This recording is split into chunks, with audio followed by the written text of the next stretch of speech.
आपण वचनबद्ध आहोत. उद्धव बाळासाहेब ठाकरे यांचा शिवसेना पक्ष म्हणून आपण वचनबद्ध आहोत. या इंडिया आघाडीतले सर्व 27 पक्ष म्हणून आणि आपल्या सर्वांचे मिळून एक निश्चित मत झालेलं आहे की मोदींना जर आपण हटवलं नाही तर हा देश वाचू शकत नाही. आणि म्हणूनच या ठिकाणी तिरंगा, भगवा, सर्व झेंडे, सर्व राजकीय पक्षांचे झेंडे जे मोदीला विरोध करतात यांची एकजूट बांधणं आणि या देशाची संसदीय लोकशाही आणि संविधान वाचवणं याकरता आपण कटिबद्ध झालो. आणि याकरता आपल्या सर्वांचे उमेदवार उद्धव बाळासाहेब ठाकरे यांच्या पक्षाचे भारतीताई कांबळे यांना पालघरमधून प्रचंड प्रचंड मताने निवडून देण्याकरता आपण सगळेजण कटिबद्ध आहोत. आणि त्या आदिवासी महिला जे लक्षात ठेवा, या संपूर्ण महाराष्ट्रातून सातत्याने राहुल गांधी सांगतायत आदिवासी हेच या देशाचे मालक आहेत. आणि भारतीताई या पालघरमधून जेव्हा लोकसभेमध्ये जातील तेव्हा राहुल गांधींचं हे म्हणणं शतशः खरं ठरणार आहे. आणि ते आपल्याला खरं ठरवायचंच आहे, कारण भारताचे खरे मालक हे या देशातले आदिवासी आहेत आणि शेतकरी आहेत. त्यांच्या अधिकाराकरता आपण इंडिया आघाडी म्हणून एकत्र आलेलो आहोत. आणि म्हणून आजचा जो विषय आहे हा तर खरं तर प्रबोधनाचा प्रश्न आहे. हा कार्यकर्त्यांचा एकत्रितपणे सामूहिकरित्या काही गोष्टी समजावून घेण्याचा मुद्दा आहे. मी जरी न्यायपत्रिकेवरती बोलणार असलो तरी मला खात्री आहे की महाविकास आघाडी म्हणून आणि इंडिया आघाडीचं म्हणून एक कॉमन मिनिमम प्रोग्राम हा तयार व्हायचा आहे. UPA निर्माण झाला 2004 मध्ये, त्यानंतर कॉमन मिनिमम प्रोग्राम तयार झाला आणि संपूर्णपणे पंतप्रधान मनमोहन सिंग यांनी या देशाला एक प्रचंड मोठी क्रांतिकारी अशी कलाटणी दिली. आणि त्या कॉमन मिनिमम प्रोग्राममध्ये राईट टू इन्फॉर्मेशन आलं, होय, राईट टू एज्युकेशन आलं आणि आदिवासींकरता कायदा भक्कम झाला आणि असे अनेक कायदे त्यातून निर्माण झाले. ते UPA 1चा एक लँडमार्क असं कॉन्ट्रीब्युशन होतं. ते कॉमन मिनिमम प्रोग्राममधून आलेलं होतं. आज इंडिया आघाडीचा असा कॉमन मिनिमम प्रोग्राम जरी नसला तरी ज्या दिवशी 4 जूनला निकाल लागेल आणि इंडिया आघाडी केंद्रामध्ये आणि महाराष्ट्रातल्या 48 पैकी 48 जागा महाविकास आघाडी जिंकेल, त्यावेळेस हा कॉमन मिनिमम प्रोग्राम हा प्रत्यक्षात आणण्यासाठी पहिली बैठक झालेली असेल याची मला खात्री आहे. कॉमन मिनिमम प्रोग्राम म्हणा किंवा न्यायपत्र म्हणा, त्याच्या आधी सर्वच राजकीय पक्षांनी आपापले जाहीरनामे दिलेले आहेत.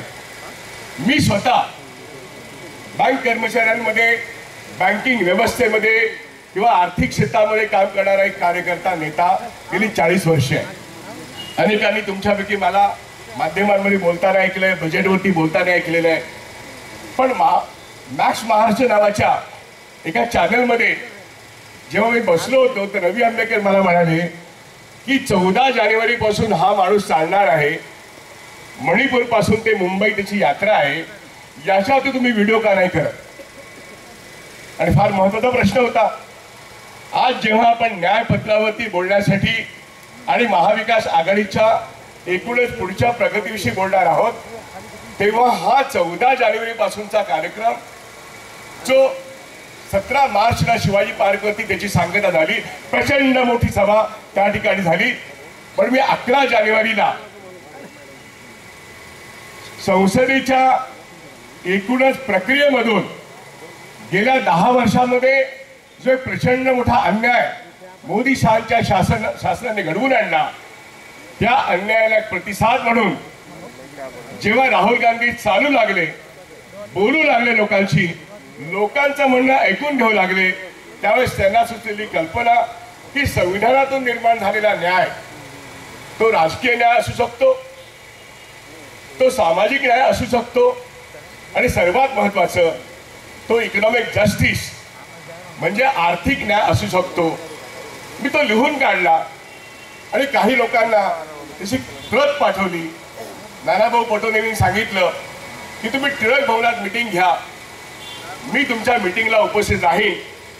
आणि काँग्रेस पक्षाने पुढाकार घेऊन मी निर्माण केलेला जो जाहीरनामा होता, जो पीपल्स मॅनिफेस्टो, जनतेचा जाहीरनामा होता, तो त्या ठिकाणी त्यांनी स्वीकारला आणि त्यांनी सांगितलं की हा जाहीरनामा आपण राहुल गांधींना मोठ्या प्रमाणात नेऊया आणि असा मी व्हिडिओ तयार केला. राहुल गांधींना लाखो लोकांनी हा जाहीरनामा द्यावा असं जेव्हा मी म्हटलं त्यात 24 मुद्दे आर्थिक होते, जवळजवळ 25 मुद्दे हे सोशल जस्टिस आणि पॉलिटिकल जस्टिसचे होते. या महाराष्ट्रामध्ये महाविकास आघाडी 2.5 वर्ष अत्यंत चांगलं काम करत होती. कोरोनाच्या कालखंडात उद्धव बाळासाहेब ठाकरे हे मुख्यमंत्री म्हणून स्वतः आजारी असताना लोकांची काळजी घेत होते. हे तमाम महाराष्ट्रीय जनतेने पाहिलेलं आहे. त्यामुळे संपूर्ण देशामध्ये उद्धव बाळासाहेब ठाकरेंचं काम किती चांगल्या पद्धतीने होतं याची नोंद सर्वांनीच घेतलेली आहे. पण 2.5 वर्षानंतर हे शासन पाडण्यात आलं आणि त्या ठिकाणी सेंटर आणि स्टेटचे रिलेशनशिप ही संसदेने संविधानाने जी ठरवलेली आहे कायद्यान्वये त्याच्यामध्ये नरेंद्र मोदी आणि शहांनी पक्ष फोडून गद्दारांची सेना उभी करून शरदचंद्र पवारांची राष्ट्रवादी मोडून त्यांनी महाविकास आघाडीचं सरकारच पाडलं. या पद्धतीने केंद्र शासन आणि राज्य शासन याच्यामध्ये जे संविधानाने बांधलेले बंध आहेत, नियम आहेत, याचीच मोडतोड केली. हीच मोडतोड स्टालिन विरुद्ध राज्यपाल तमिळनाडूचा, हीच मोडतोड चीफ मिनिस्टर विजयन विरुद्ध तिथला अरीफ खान नावाचा राज्यपाल, हीच गोष्ट जवळजवळ नॉन बीजेपी गव्हर्नमेंट ज्या ज्या ठिकाणी आहेत त्या ठिकाणी मोदी आणि शहा यांनी राज्यांचे हितसंबंध पायाखाली तुडवले आणि स्वतःचे हितसंबंध केंद्रामध्ये हुकुमशाही पद्धतीने बळकट करण्याकरता सर्व विरोधी पक्षांची मोडतोड केली. आणि मोडतोड करताना ज्या हातातल्या स्वायत्त संस्था आहेत ते ईडी, सीबीआय आणि एनआय आणि पोलीस आहेतच, सीआरपीएफ आहेतच, याचा गैरवापर केला.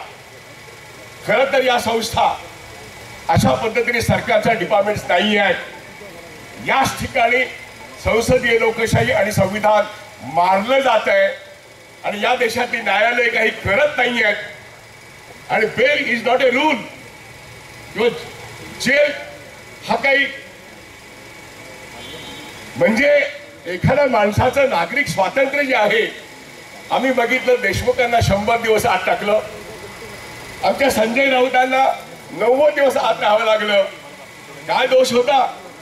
याच पद्धतीने या देशामध्ये प्रत्येक विरोधी पक्षाच्या मुख्य नेत्याला आणि त्यांच्या कुटुंबियांना हैराण करून पक्ष फोडण्यामध्ये या देशाचं संविधानाने दिलेले अधिकार या केंद्र शासनाने गैरवापर करून, या सगळ्या स्वायत्त संस्थांचा गैरवापर करून जेव्हा एकूणच पक्ष यंत्रणा मोडल्या तेव्हा पक्षांतर कायदा पक्षांतर बंदी कायदा हा धुळीस मिळालेला आहे. आजचा राहुल नार्वेकर हा इल्लीगल सभापती आहे. आजचा एकनाथ शिंदे हा इल्लीगल मुख्यमंत्री आहे. आणि म्हणून उद्धव बाळासाहेब ठाकरे आणि आदित्य ठाकरे म्हणतात अरे गद्दारांची सेना हे संपूर्ण सरकारच इल्लीगल आहे. आणि म्हणून माझ्यासारखा माणूस म्हणतो या इल्लीगल सरकारमध्ये 2 बजेट पास झाली. इल्लीगल सरकार बजेट पास करणं आणि त्यातून दीड लाखाचं सँक्शन करणं, मागणी मूळ बजेट आणि पुरवणी मागण्या तुम्ही होतात. 1.5 लाखाचं सँक्शन तुम्ही लोकांनी दिलं. माझं म्हणणं तुम्ही कोणीतरी कॉन्टेस्ट करा, हायकोर्टमध्ये जा, सुप्रीम कोर्टात जा. Entire budget is illegal because the government itself is illegal. Government itself is illegal कारण कोश्यारीने घेतलेला निर्णय हा इल्लीगल होता. हे सुप्रीम कोर्टाने मान्य केलं आणि सुनील प्रभू बरोबर आहेत, पण गोगावले चुकीचे आहेत. उद्धव ठाकरे बरोबर आहेत, त्यांचा पक्षादेश बरोबर आहे.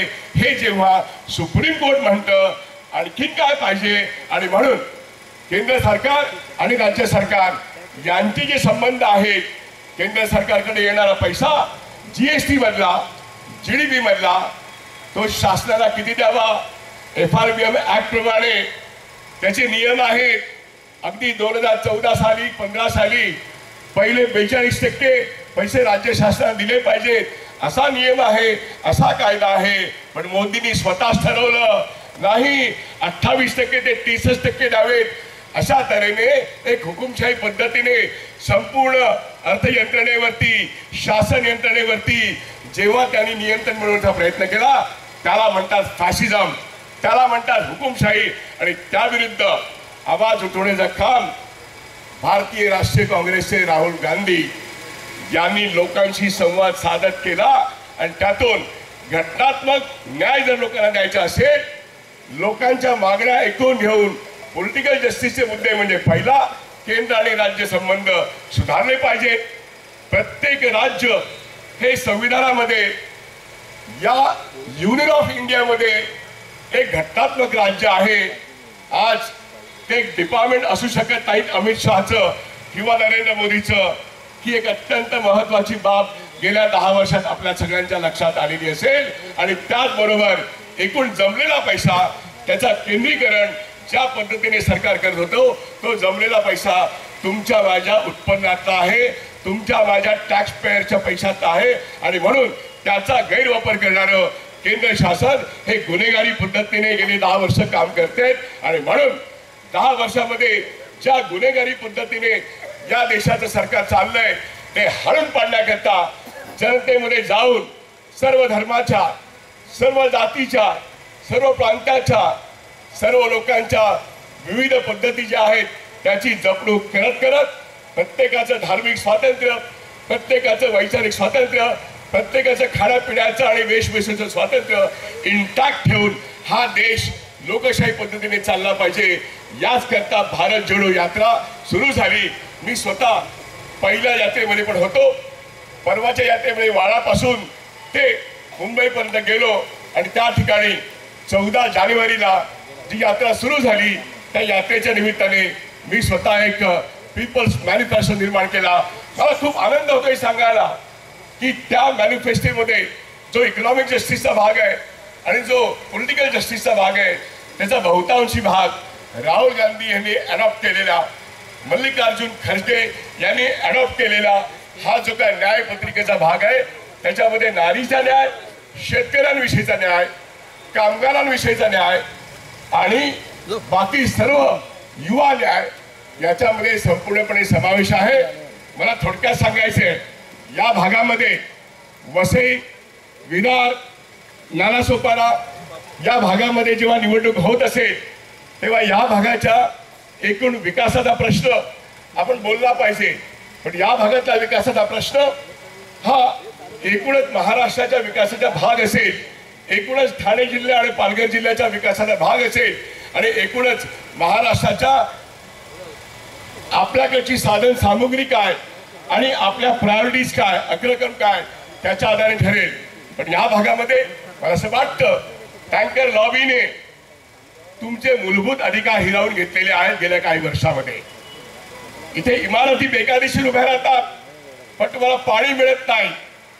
तुम्हाला पाण्याची सोय मगाशी कोणीतरी सांगितलं त्याच बोरवेल, त्याच विहिरी, अरे घरात नळ येणार किंवा नाही, तुमचा पाणी टँकरने येणार की शुद्ध पाणी नळांमधून येणार याकरता तुम्हाला इथे ठरवायला लागेल की ज्यांची सत्ता वसई विरार नगरपालिकेत आहे, महानगरपालिकेमध्ये ही सत्ता सुद्धा संपवला पाहिजे.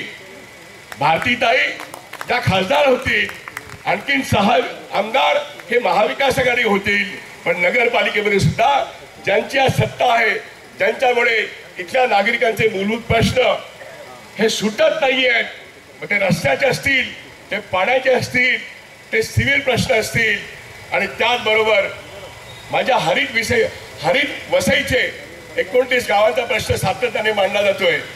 हरित वसई, आमची वसई ही अशी राहिली पाहिजे. इथलं पर्यावरण याच्यावरती इथल्या जनतेचं जे प्रेम आहे, इथले आगरी, इथले स्थानिक रहिवासी, त्यांचं उदरनिर्वाहन आणि त्यांची जी काही एक सांस्कृतिक पद्धत आहे, जीवनाची जीवन पद्धती आहे, या पद्धतीवरती आता जर हल्ला होत असेल तर आपण सर्वांनी मिळून माझी हरित वसई आणि माझं पर्यावरण संरक्षण याविषयी अधिक जागरूक झालं पाहिजे. विकास कोणाला नको असतोय, विकसित भारत कोणाला नको आहे, पण विनाश करून दाखवायचा आणि सांगायचं आता आम्ही विकसित भारत करणार आहोत. मित्रांनो, विकसित भारताच्या कल्पना मांडत असताना गेल्या 10 वर्षामध्ये जो प्रचंड विनाश पर्यावरणासकट जो या देशात आणि या वसईत झालेला आहे, या संपूर्ण पालघर परिसरात झालेला आहे, याचा गांभीर्याने आपण सर्वांना विचार केला पाहिजे. म्हणून बुलेट ट्रेन असेल, शेतकऱ्यांच्या जमिनी हिसकावून घेणं असेल, आदिवासींच्या जमिनी हिसकावून घेणं असेल किंवा वाढवण बंदराचा प्रश्न असेल, हे सगळे आपल्या जीवन मरणाचे प्रश्न आहेत.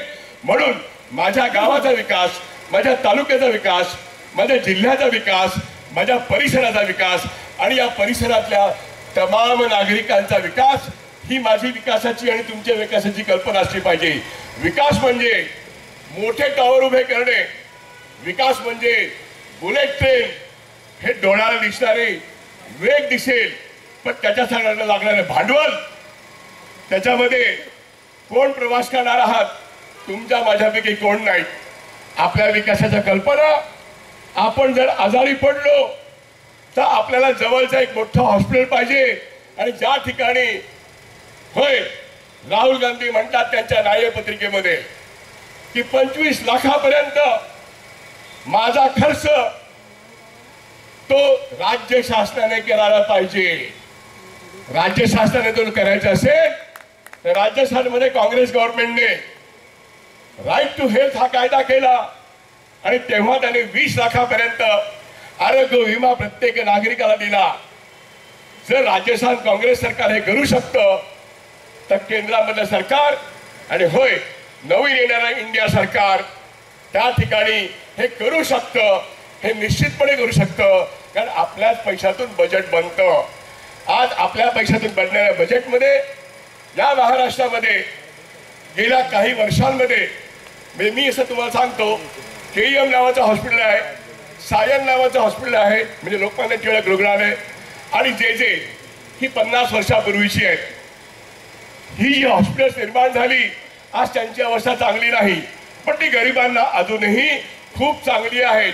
इंडिया आघाडीचं सरकार जेव्हा येईल, या न्यायपत्राचा अर्थ असा आहे की आरोग्यासाठी 25 लाख रुपये सर्वसामान्य नागरिकांना सरकार खर्च करेल, पण त्याकरता राज्य शासनाने सरकारने बांधलेली KEM सारखी, सायन सारखी, जे सारखी, नायर सारखी हॉस्पिटल्स जर प्रत्येक जिल्ह्याला आणि तालुका केंद्रात निर्माण झाली तर या देशातल्या तमाम नागरिकांना ती फार मोठं वरदान ठरेल. आणि ही मागणी इंडिया आघाडीचं सरकार आल्यानंतर राईट टू हेल्थ, नागरिकांना कायदेशीर जगण्याचा अधिकार आणि उपचाराचा अधिकार इंडिया आघाडीने निर्माण करून देणं, याकरता राईट टू हेल्थ पाहिजे.